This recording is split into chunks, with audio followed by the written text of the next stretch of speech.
Hey, what's good, guys? It's Clutch City Entertainment here, back with another video. And for today's video, I'm gonna be talking about the Texan that everybody is forgetting.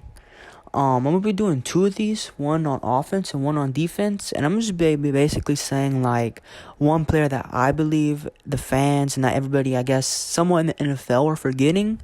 So let's start the intro. 20 seconds and counting.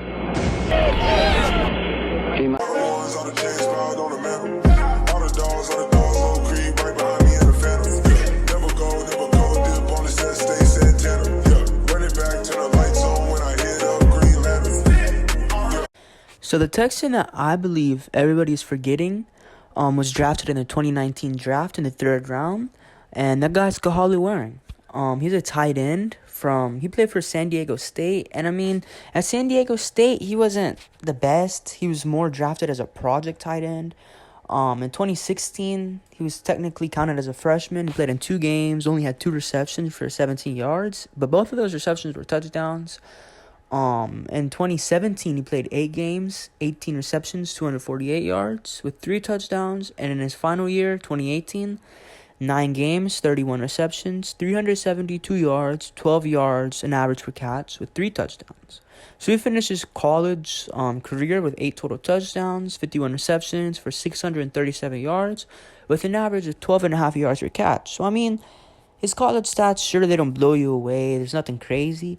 But he was drafted more so as a project tight end. Was he drafted too early, in my opinion? Obviously, yeah. 3rd round for a project tight end, especially for one that didn't even hit 500 yards once in a season.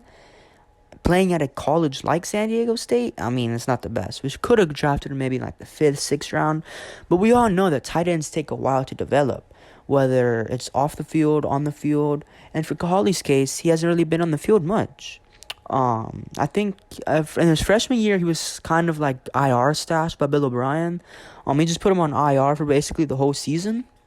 I don't believe he played too much in the preseason, if he played at all. He might have played 1 game, but that's it. He didn't really get a chance, I guess, show himself or prove himself on the field in terms of real game action. I'm not sure if they didn't like what they saw in practice or what was it, but Bill O'Brien just never played him. But this past season, he played a little bit more. He didn't play, I guess, too many games. I think in Houston, he only has like 3 receptions for 30-something yards with his long being like 21 or something. And he has a couple of drops. So, I mean, last year, he really didn't show nothing. But, I mean, as I said, tight ends take a while to develop. Some take 2 years, 3 years. Some even take the whole rookie contract, 4 years. And I believe that's going to be the case for Kahali Waring. I believe we're all forgetting about him. He's more so of a blocking, physical, athletic tight end. He could, I guess, impact the passing game, but he's more so going to be a blocking tight end, in my opinion, just due to his physical attributes. And I believe we re-signed Pharaoh Brown to, I guess, kind of hold that spot going into training camp, but I believe Kahali Waring's going to overtake it. Jordan Akins, he's in his contract year. Pharaoh Brown, I believe he's on a 1-year deal. And our only other tight end that's really on the roster, I guess, long-term, is Brevin Jordan, who is a rookie. And Ryan Izzo, I mean, I think he signed him to a 1-year deal. So it's Ryan Izzo, Kahali Waring, Brevin Jordan, Jordan Akins. Those are the current tight ends. I believe it's not a long shot for Jordan Akins. I know he's a fan favorite. Everybody likes him. He's a pretty solid player. But I think he's about to hit 30. And he's still in his rookie contract. This is his final year of his rookie contract. He's going to be in his contract year. I don't see us re-signing him in any way due to his age. And at the time, I guess like the time stamp that we're at right now with the Texans, I mean, like we're kind of in a rebuild, kind of not in a rebuild. It's just going to depend on what happens with the whole Deshaun Watson situation. And I mean, re-signing Jordan Akins doesn't make the most sense. And he's probably going to want a decent-sized bag due to him being kind of older. He's going to want to recoup some of that money from missing out earlier. So, I mean, there's that. So, I wouldn't be surprised if we end up cutting Jordan Akins. I mean, sure, it's kind of a long shot, but I mean, if Kahali Waring has a good training camp, Brevin Jordan has a good training camp, Ryan Izzo have a good training camp, I could see them carrying those 3 tight ends. I could definitely see Jordan Akins being cut.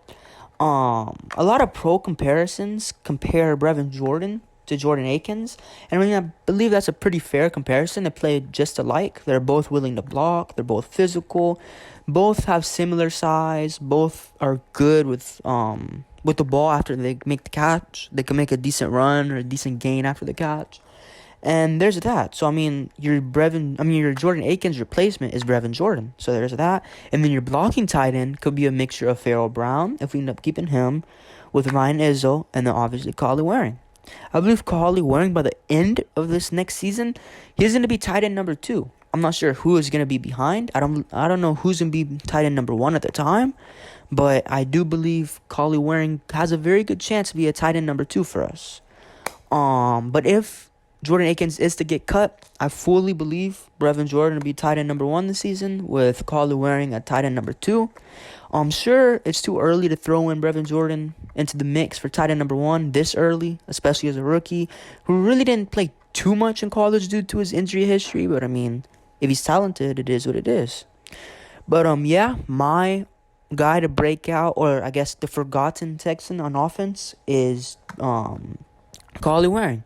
Let me know who y'all guys, I guess, think is being forgotten on the offensive side of the football. On the offensive side of the football. Who you think's being forgotten about, who's not being talked about enough, who's going to really break out this year. So yeah, I hope you guys have a good day. That's pretty much the video. Peace.